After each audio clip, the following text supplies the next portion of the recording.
This is Dr. David D. Shine providing a little video update called 5 Things That I Wish I Knew Before I Started My Organization. And I made a list of 5, and I'm going to talk about them very briefly. My first to start yesterday. One of my personal observations is I went back after age 50 to get my PhD, and I wish I had done it earlier. And I talked to a variety of professionals out in the field who are stymied in their careers.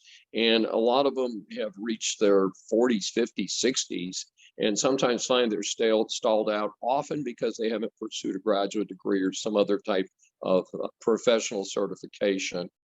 Secondly, build relevant networks. I find it so critical to have the right people in your life that can help you do things and even give you just simply some good advice from time to time.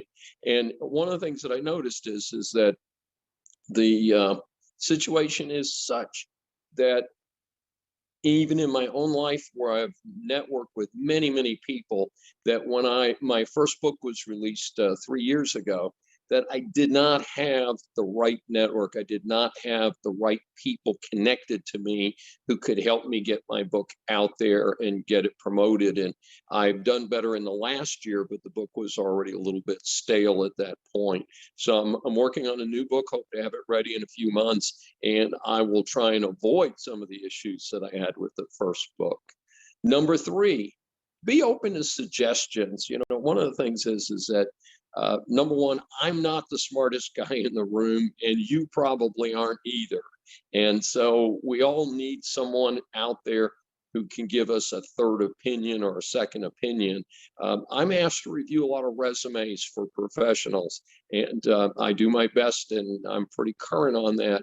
But I often suggest to people that if you are reviewing a resume or trying to update your resume, don't just talk to me, talk to other people and get more than one opinion. I think it helps a lot.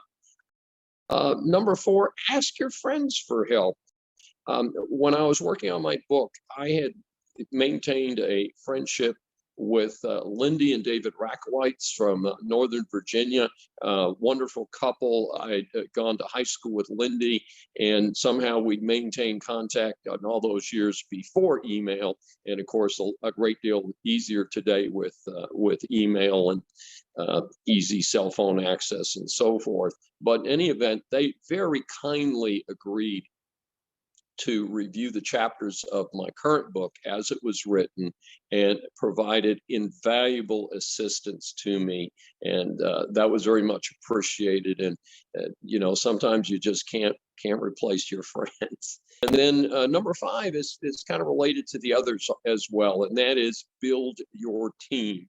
Is that none of us are an island. I generally have been regarded as an individual contributor, but the more I work, the more sophisticated things become, the more I appreciate having a team, having IT professionals, administrative professionals, editing professionals, research folks. Is that team really helps make things happen. So again, even if you're primarily an independent contributor, I think it's extremely important to be able to have that team behind you, and that each person pulls their own weight in their own situation, so that you respect each person for their own abilities and what they bring to the table. And some parts of your team may just be people who just plain have good common sense. So that's my 5 things. I'm Dr. David Shine.